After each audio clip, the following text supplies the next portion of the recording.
Nerede lan o? Bak, ben de orada bir şey oldu. Hayır, yanmayacak. Patlat.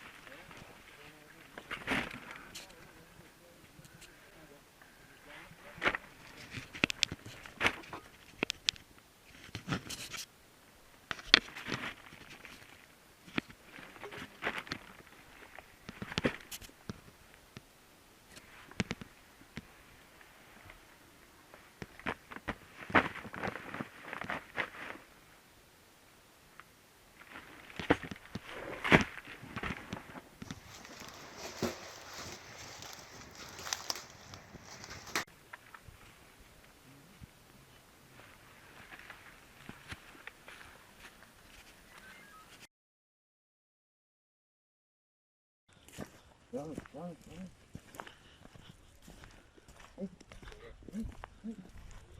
Hani? Nerede paşam? Hani? Nerede o?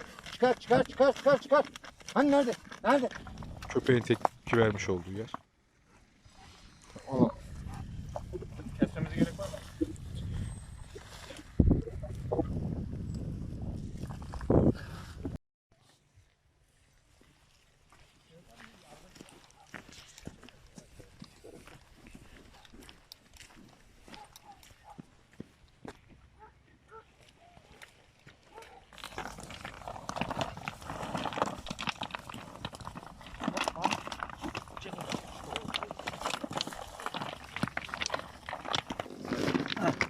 Şimdi gelir.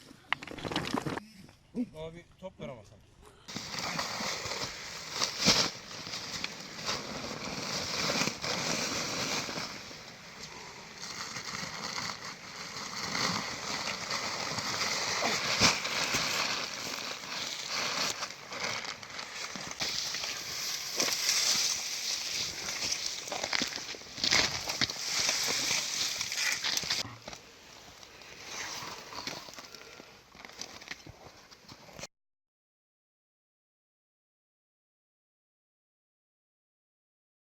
Sen ondan kaç dakika oldu?